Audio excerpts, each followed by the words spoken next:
संस्कृत व्याकरण आपको रुचि हुई है, इसलिए हमें भी पढ़ाने की रुचि हुई है और इसमें हमने सरल संस्कृत शिक्षा के माध्यम से प्रारंभ में आपको 7 विभक्ति बताई कि इन विभक्तियों पर संस्कृत व्याकरण का बेस रहता है सबसे पहले। और आप देखिएगा कि अब उन विभक्तियों को किस प्रकार से हम डिटेल करते हैं।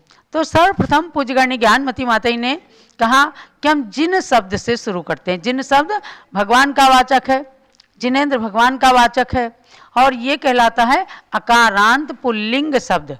अकारांत क्यों कहलाता है? जिन में अ शब्द लगा है। अब इसको बनाते कैसे हैं, ये व्याकरण की प्रक्रिया हम आपको व्याकरण पढ़ाते पढ़ाते आगे इसमें लिंग प्रकरण आएगा तो अकारांत पुल्लिंग में हम इसकी व्याख्या आपको करेंगे। प्रारंभ में जिन शब्द से शुरू करते हैं, जिनेंद्र भगवान का स्मरण कीजिएगा। अब देखो इसमें क्या लिखा है, ये 7 विभक्तियाँ जो हमने आपको सर्वप्रथम परसों के दिन पढ़ाया था कि 7 विभक्तियाँ होती हैं। कर्ता, कर्म, करण, संप्रदान, अपादान, संबंध, अधिकरण, संबोधन। यानी प्रथमा, द्वितीया, तृतीया, चतुर्थी, पंचमी, षष्ठी, सप्तमी और अंत में संबोधन। तो इसमें कैसे लाए हैं?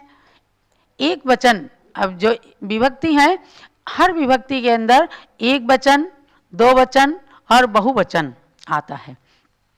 एक वचन से माने एक व्यक्ति यानी एक जिनेंद्र भगवान, 2 वचन से मतलब 2 जिनेंद्र भगवान और बहुवचन से मतलब 3 या इससे अधिक या सभी भगवान, बहुत सारे जिनेंद्र भगवान के वाचक को कहते हैं बहुवचन। आप देखिएगा जिनः ये एक वचन है प्रथमा विभक्ति में, जिनः एक वचन, जिनौ द्विवचन और बहुवचन में जिनाः, अर्थात जिनः, जिनौ, जिनाः, एक जिनेंद्र भगवान, 2 जिनेंद्र भगवान, 3 जिनेंद्र भगवान अथवा बहुत सारे जिनेंद्र भगवान। तो ये तो हो गई प्रथमा विभक्ति। अब द्वितीया विभक्ति की पहचान क्या थी? को, यानी जब कहेंगे जिनेंद्र भगवान को नमस्कार हो तो जिनम, जिनौ, जिनान, ये द्वितीया विभक्ति है। इसमें भी एक वचन, 2 वचन, बहुवचन।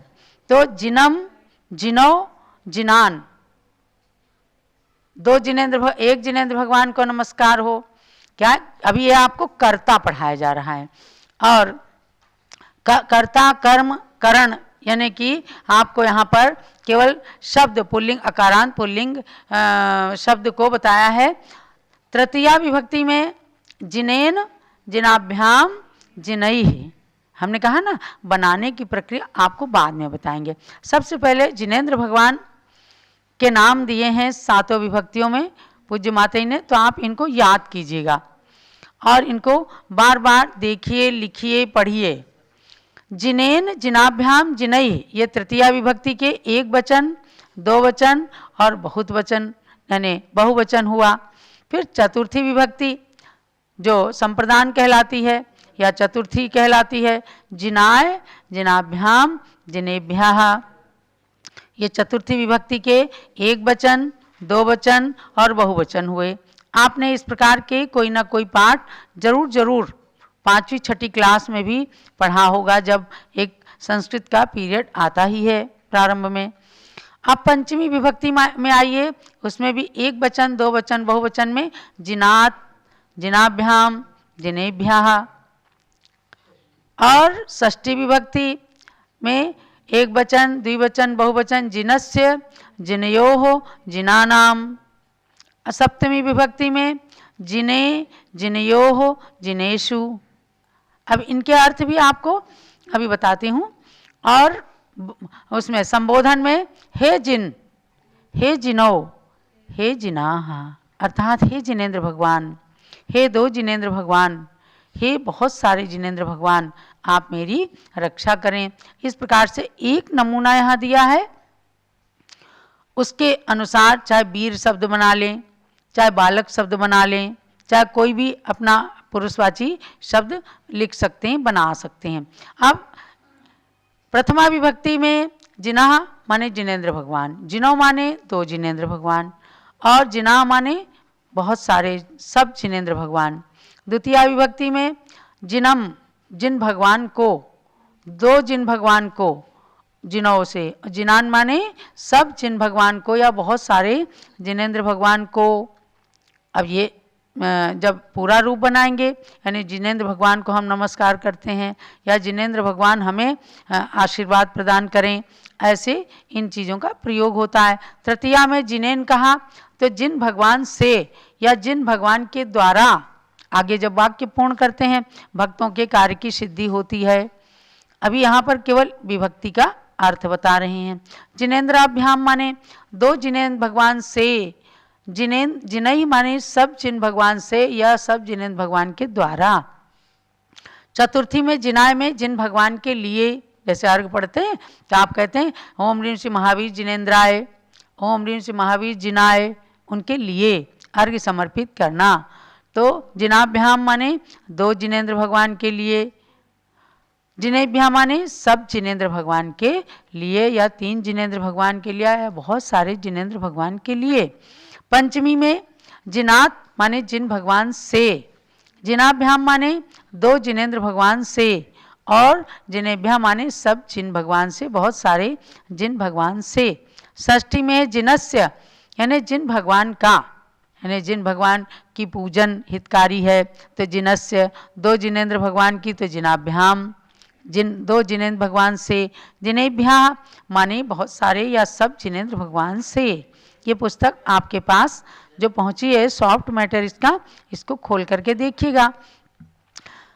षष्ठी में जिनस्य जिन भगवान का या जिन भगवान की या जिनेंद्र भगवान के दर्शन, जिन यो हो दो जिन भगवान का, जिना नाम सब जिन भगवान के, का की के ये पहचान होती है। सप्तमी में जिन्हें माने जिन भगवान में, जैसे कहेंगे जिन भगवान पर मेरी श्रद्धा है तो जिन्हें मम श्रद्धास्ति। ऐसे जिनियो दो जिनेंद्र भगवान पर, जिनेशु माने बहुत जिनेंद्र भगवान में या बहुत जिनेंद्र भगवान पर। और हे जिन, हे भगवान, हे धर्म आप मेरी रक्षा करें, हे जिनेंद्र भगवान, हे दो जिनेंद्र भगवान, हे समस्त जिनेंद्र भगवान। ऐसे करके वीर, धर्म या बालक या किसी पुरुषवासी, प्रकाश किसी का नाम है जिनेश, जिनेंद्र, इन सब नामों के साथ बिल्कुल यही विभक्ति लगा करके और सातों विभक्ति और संबोधन के शब्द बनाए जाते हैं। आगे इस पुस्तक के अंदर धर्म शब्द को सभी विभक्तियों में प्रयोग किया है, पढ़िएगा। धर्मा सर्व सुखा करो हित करो, धर्मं बुधाश्चिन्वते, धर्मेणैव समाप्यते शिव सुखम, धर्माय तस्मै नमः। धर्मान्नास्त्य परासुरत् भवभृतां, धर्मस्य मूलं दया, धर्मे चित्तमहं ददे प्रतिदिनं, हे धर्म मां पालय। वीर भक्ति के अंदर इस धर्म शब्द को सातों विभक्तियों में श्री गौतम गणधर स्वामी ने विभक्त किया है, उसी को यहाँ पर पूज्य माता ने दिया। अभी केवल आप ये जानिए कि यहाँ पर धर्म शब्द को 7 विभक्तियों में कहा गया है। अब इसी में आगे हम कल आपको एक वचन, द्विवचन, बहुवचन के अदर पर्सन जैसे साथ होते वह करता है, वे दोनों करते हैं, वे दोनों, वे सब पढ़ते हैं, इन चीज़ों को थोड़ा सा बता करके फिर हम मूल सूत्रों पर आएंगे। तो कल का एक दिन का पाठ और रहेगा।